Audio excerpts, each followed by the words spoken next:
Today on the Locked On Blues podcast, the St. Louis Blues take on a familiar foe in the Vancouver Canucks tonight, late game, 10 p.m. Eastern. So we're getting this episode out ahead of that game. So hopefully you're listening to it right as it drops because we got a lot to talk about.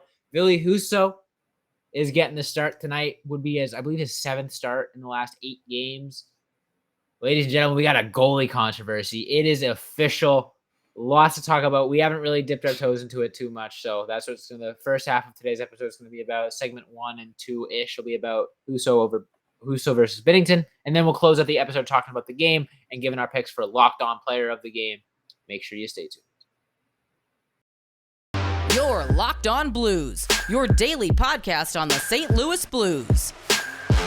Part of the Locked On Podcast Network, your team every day.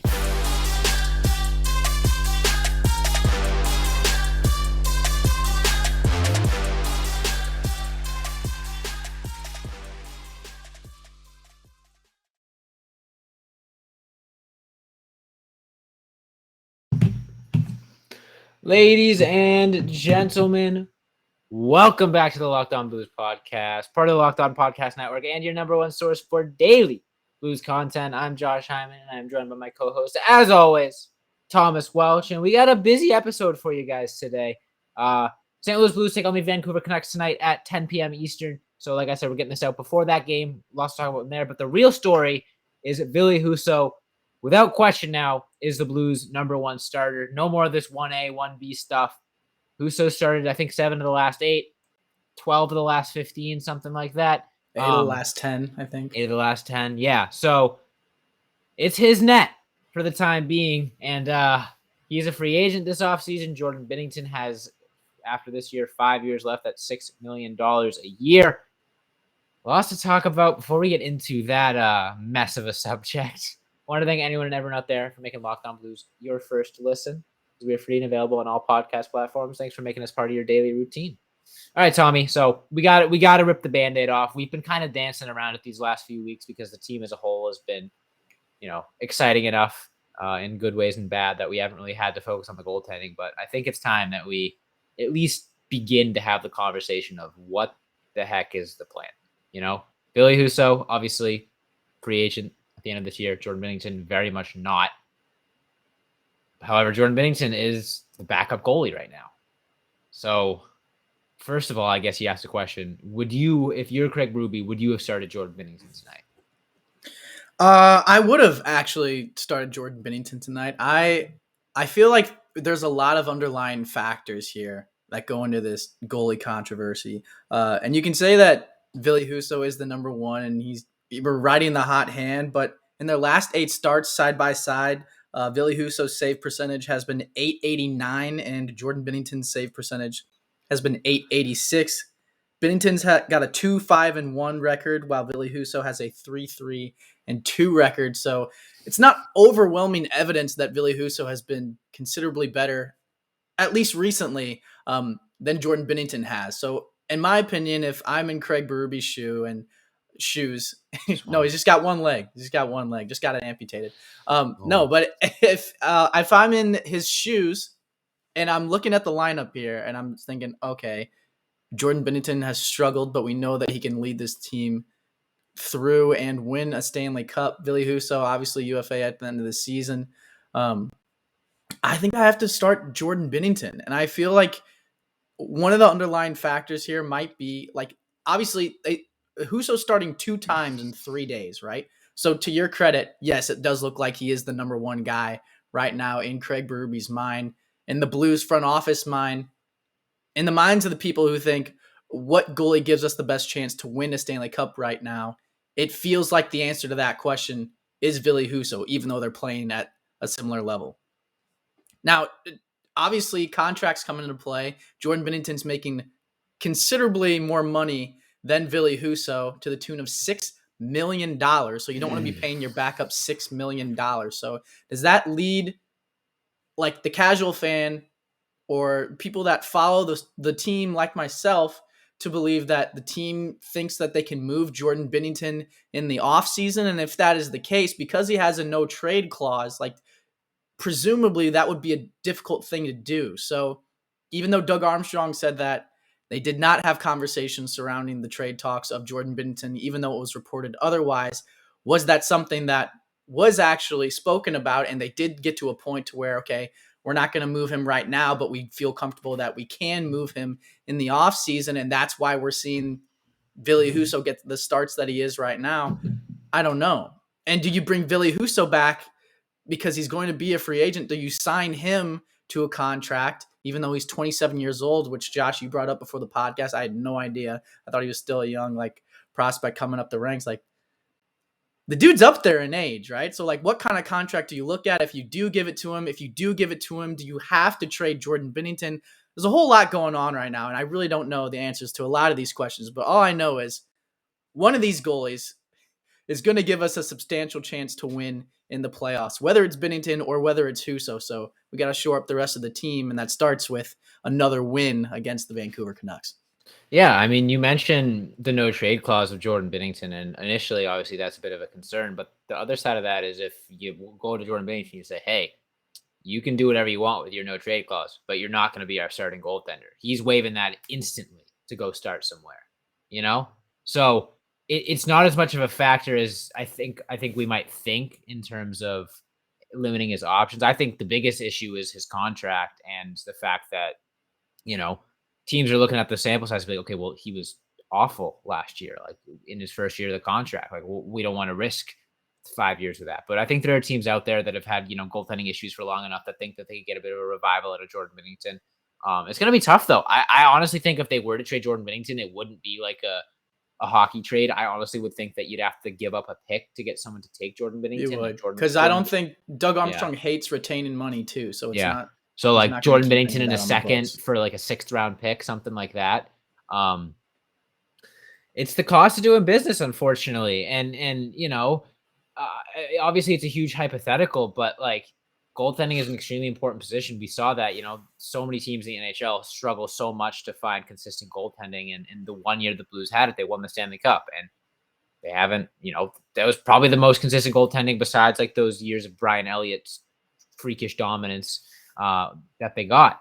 And I don't want to use the F word, but might have been a fluke in the eyes of some of the other GMs. I'm not saying I think it was a fluke, but it would be hard to look at his numbers. That's the pushback you're going to get. Right. It would be hard to look at his numbers and be like, okay, he played 40 really good games one time and then was just okay after that. And that's kind of true. He hasn't given you anything that has matched the peak of that cup run, which would be hard to do. But I don't know, man. It's a tough sell to the other 31 general managers in the NHL. But like I said, there would be teams out there that would be interested. Absolutely. Toronto. Yep.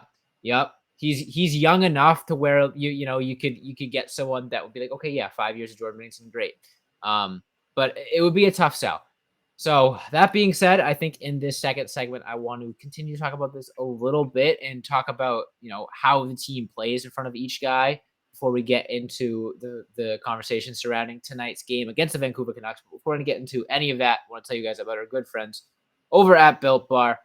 Now, you've heard me talk about them a lot, but I'm going to tell you again, Built Puffs are their newest product, and they're amazing. They're delicious. They are protein-infused marshmallows. They're fluffy, marshmallowy. They're not just a protein bar. They're a treat, and they're covered in 100% real chocolate. Puffs are a fan favorite with some incredible flavors, including yummy cinnamony churro, coconut marshmallow, banana cream pie, all so delicious. They're going to be your new favorite. They're my new favorite. And all Built Bars, including the Puffs, are covered in 100% real chocolate, nothing artificial there. They're low calorie, high protein. You can replace your candy bars with these. They're better because a typical candy bar will typically get you 200 to 300 calories, but most Built Bars contain only 130 calories, 4 grams of sugar, 4 net carbs, and 17 grams of protein. So many delicious classic flavors, including mint brownie, coconut almonds, and new for this month, white chocolate cookies and cream. They're all delicious, and new flavors are coming out all the time. So make sure you're checking out Built.com often. And while you're there, use promo code LOCKED15 and you'll get 15% off your order. That's promo code LOCKED15 for 15% off at Built.com, and we'll be right back. All right, Tommy. So a big conversation that we were having earlier in the season surrounding this whole goalie controversy and a topic that we kind of talked about a lot even before we did this podcast with, Jake Allen and Brian Elliott.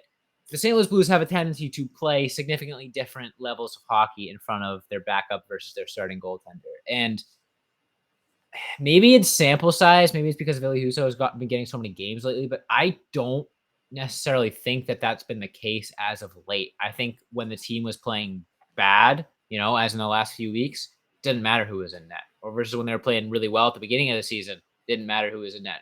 I'd be happy for you to point me out and disagree, but I think one of the biggest defenses of Binnington that he was getting earlier this season was that the team just wasn't playing good hockey in front of him. And I don't want to say they've been playing good hockey in front of him lately because they haven't been playing good hockey lately, but I don't think he's been getting it worse than Ville Husso has in terms of effort level in front of him. No, I don't think he has either. Yeah. I think it's been similar in like the effort level that they've both gotten, but to that degree, I feel like the product that they've both put out, at least recently, like I said, has kind of been similar at the same time. So I'm not really sure what has kind of changed or shifted with this team recently, but the only thing I can think of is Oscar Sundqvist. So here's a question coming back your way, Josh, is hit me. Did the loss of Oscar Sundqvist affect this team in ways beyond their roster, like emotionally? Like, because I think I read an article today, I think it was Jeremy Rutherford was talking about like how the team found out on the plane on their trip to like Washington. Like they were all boarding the plane and Oscar Sundqvist got the call and he stood up to get his stuff, said he was traded. Parayko thought he was joking with him and said, sit down, like quit messing with us. And he's like, no, really got traded. Guys started breaking down, crying. He went around, like gave handshakes to the whole team. So it was like, I don't know. It just feels like there's a lot of commotion going on around this team. Yeah. And I feel like anytime there's a lot of commotion going on around any team, it's detrimental to the success of that franchise. So I don't like, there's a goalie controversy. We don't know what's going to happen with that entire scenario at the end of the season. We don't know whether the team is like moving on past the fact that Oscar Sundqvist, who was the engine and one of the bright spots for everybody, one of everybody's best friends on the team, is no longer with this team. Like, are they moving on past that? Is that still hitting them? Like, I don't know. It's just a lot. Yeah. I mean, anytime you're looking at, a good hockey team, we've talked about a lot. Morale is so important. And there are certain guys that bring a lot more off the ice than, any sort of numbers would indicate. And I think, like you said, Sonny was one of the most beloved guys in the locker room. Berube talked about how we would joke with him. And anytime you lose a guy like that, yeah, it's gonna hit you as a group, no matter what you're doing. If you're working on a project in school, if you're hanging out with your buddies, if one of them stops showing up and stops bringing the laughs or stops bringing like that chemistry a little bit, it's gonna be felt. That's just how group dynamics work. And yeah, it's a business, whatever, they're used to it. But at a tumultuous time when they really needed cohesiveness, losing a guy like Oscar Sundqvist was probably pretty detrimental in terms of the morale of that locker room. The team probably felt like, oh wow, so we're losing one of our core pieces. Like Doug might not believe in us, whatever, what have you. I don't know. I mean, from a hockey sense, the trade makes a lot of sense. You had to get rid of that contract, etc. But again, Jake Wallman, another part of that, one of Jordan Kyrou and Robert Thomas's best friends. Maybe the team got a little bit better hockey-wise, but morale-wise, you can't imagine anything other than a huge loss. One of the best locker room guys in Oscar Sundqvist, and then one of the best friends of the young guys in Jake Wallman. Definitely made me scratch my head a little bit. Like, if you're gonna make like such a non-move, why are you trading away two of the most beloved guys in the locker room? Again, from a hockey standpoint, trade makes a lot of sense, but definitely one of the more underlying factors is the impact it would have on the locker room. Both of those guys. Yeah, and I think the more that I think about it, like recency bias might play into like factor there too, because like the Blues have just been bad in the month of March in general. Like even before the trade deadline, like they were struggling pretty bad. Yeah. So I don't know. It could have potentially made things worse, I think. And like, obviously that's a lot to overcome from as a team as a whole, like emotionally wise. But like these guys are professionals, and a lot of them have been in the league for a long time, so I'm sure they've gone through it before. But so back to your initial question. Sorry to go off on in La La Land, but back You're to your good. initial question of like whether what this team is doing right now in front of its goalies. I think the fact that there is consistency in their play in front of each goalie is a good sign, right? And Right. I think the fact that both goalies are kind of, I wouldn't really say struggling right now, but they're not. I mean, they're not playing. One of them's not a world beater, and one of them has been a world beater at like every point this season. It's either been Ville Husso or Jordan Binnington. You play the one that's been on fire. Neither one of them are on fire right now, so Right. you kind of just have to like lay in wait and watch and see which one gets hot. But back to my original point, you can't even give Jordan Binnington the opportunity to get hot if he doesn't get starts. And even if he does get starts, like spot starts here and there, especially for like for any goaltender, I feel like obviously having like a rotation is a good thing, and having a 1A and a 1B guy is a good thing. But I feel like a lot of the success of goalies rides off of momentum, and you can't Mhm. build on momentum if you're going out having a good game and then you sit for another 4 days, and then you go out have maybe a bad game and then you sit for another 7 days. It's like, okay, at what point do you just like say, screw it, this is our guy, we're going to ride with him and let him build momentum and then kind of work that way through the playoffs? Maybe that's what they're doing with Ville Husso now because he's starting 2 games in 3 days. They believe more in that guy than Jordan Binnington. I don't know. It's all, like I said, it's a lot going on. Yeah, I mean, it's definitely goalies are weird. We talk about that all the time. And as we've seen this season, mental approach, mental toughness is a huge, huge part of that position. Um, and Bennington has looked shaky. He's been flopping around a little bit. Like he just hasn't looked settled in his crease. Um, and I think that's absolutely due to the lack of starts. But at the same time, it's not like he's been below average. He's been poor, and there have been times when Ville Husso has been poor as well, but differently. If that, like Ville Husso has been bad just because like he hasn't made a tough save here and there. Bennington has kind of looked like he's been getting exposed almost this year in terms of his confidence level. That being said, though, look at the Washington Capitals the year before the Blues won the Stanley Cup. Pretty much the same timeline. Braden Holtby got benched at about this point in the season, a little bit later.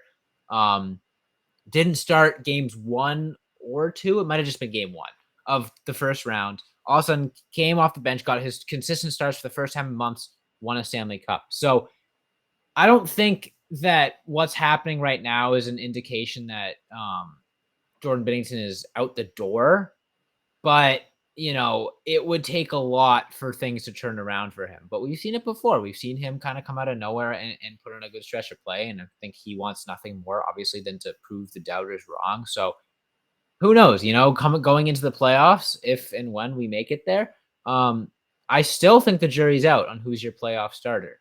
I think you maybe start with Husso for now, but I don't think that rules out Binnington, being the guy that if they do go on a long-term run is the guy that sort of leads the charge there. I don't know. We're going to be talking about this, I'm sure, for the next few episodes, the next few weeks, the next few months. But that being said, we do have a game tonight, and we've barely talked about it. So in the third segment, we're going to be talking about the matchup between the St. Louis Blues and Vancouver Canucks, giving our picks for lockdown player of the game and more. So make sure you stay tuned.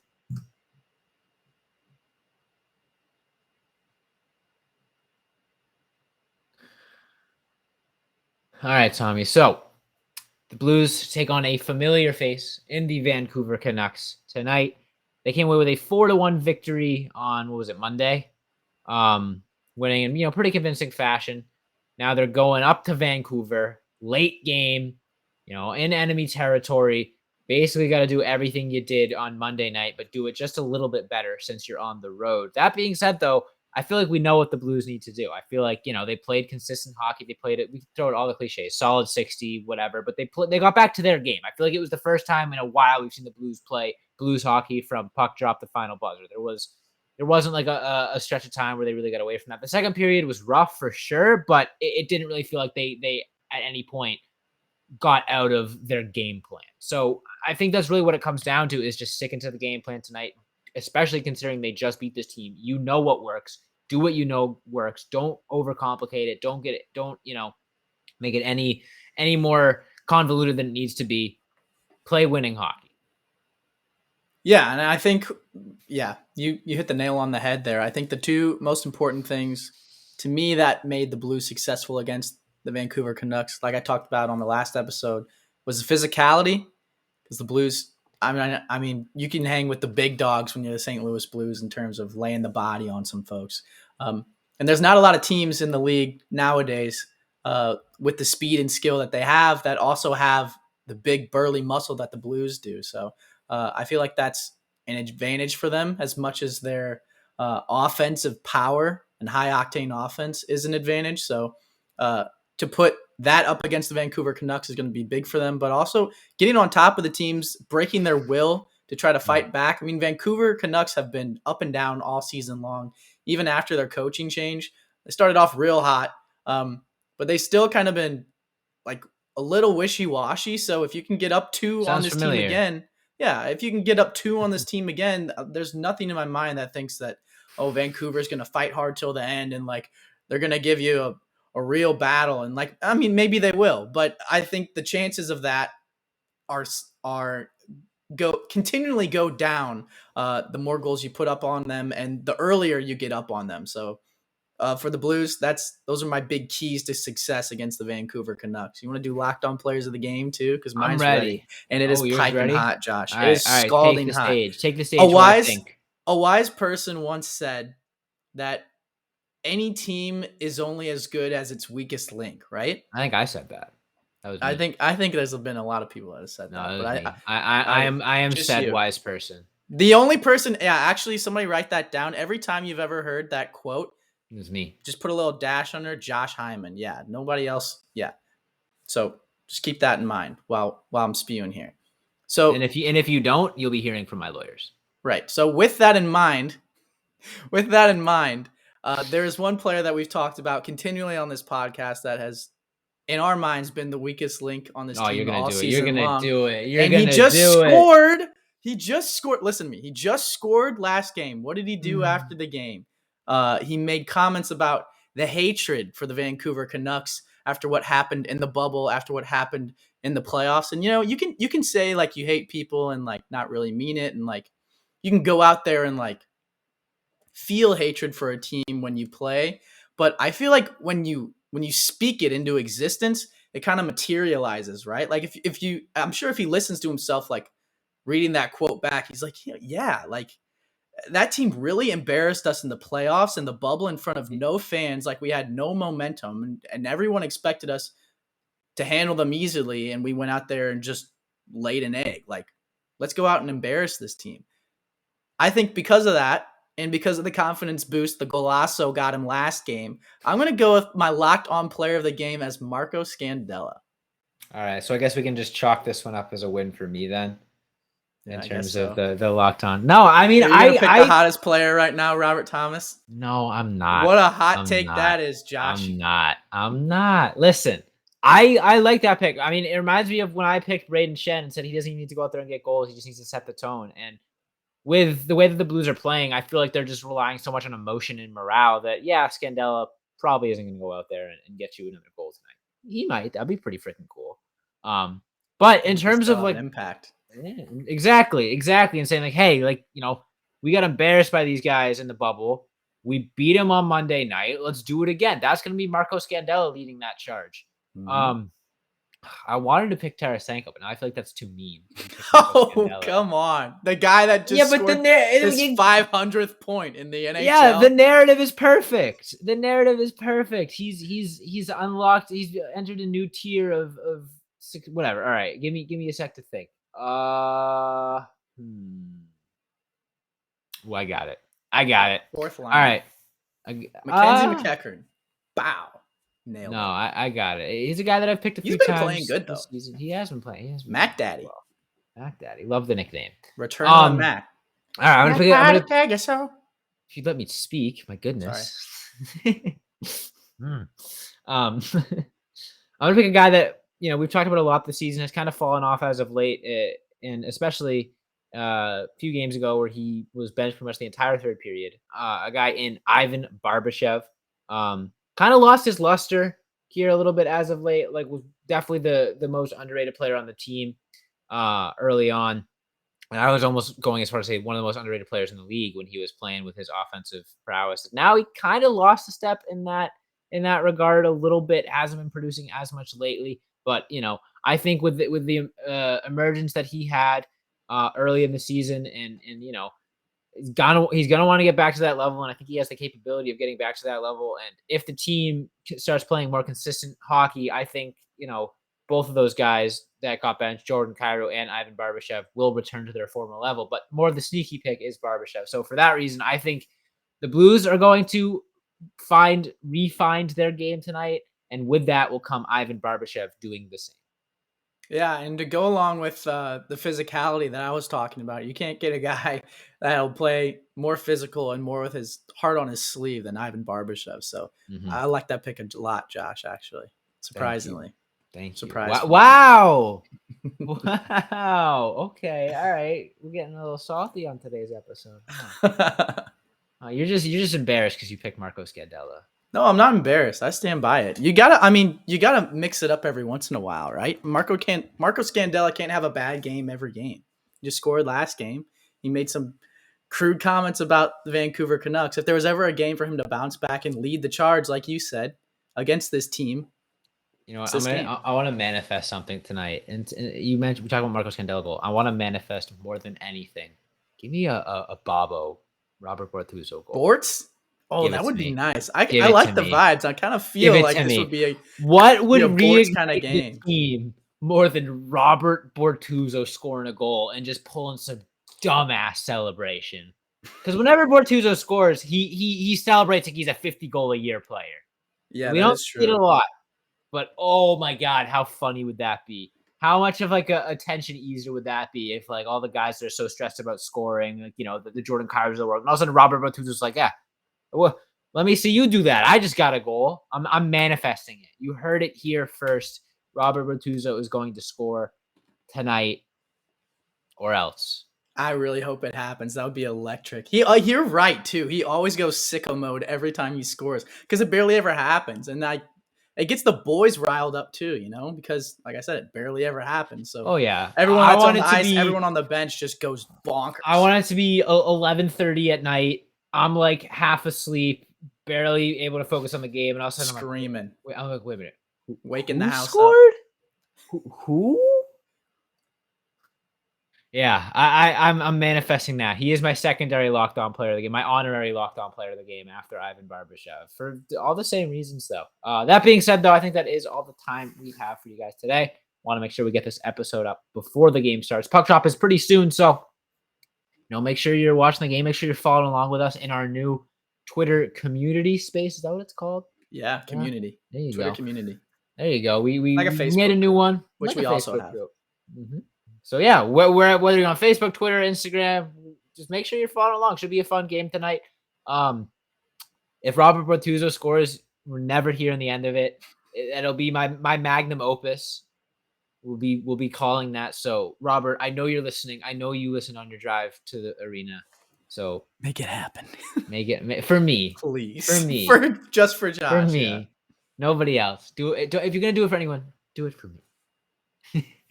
So that being said, make sure you hit that follow or subscribe button on whatever podcast platform you're listening to us on. Leave us a review if you're feeling so kind. Subscribe to our YouTube channel. Leave a comment. Probably gonna go and reply to all the comments from yesterday's episode right after this because, like I said, try to reply to every single comment you guys leave. We have a lot of fun doing it. So make sure you subscribe to us there at Locked On Blues on YouTube. Hit that notification bell. That way, whenever we upload a new episode, you'll be the first to know. Usually comes out before or right at the same time as the episodes come out on audio platforms. And we're brand new HD. Finally got the whole HD thing figured out. So you can see our crystal clear faces, all the pores on our skin, all that good stuff. Make sure you're following all of our socials on Instagram, Twitter, Facebook, and TikTok at Locked On Blues. Like I said, follow me on Twitter at Josh Hyman NHL. Follow Tommy on Twitter. There we go. At TWelcher15. Thanks for listening. And as always, let's go Blues.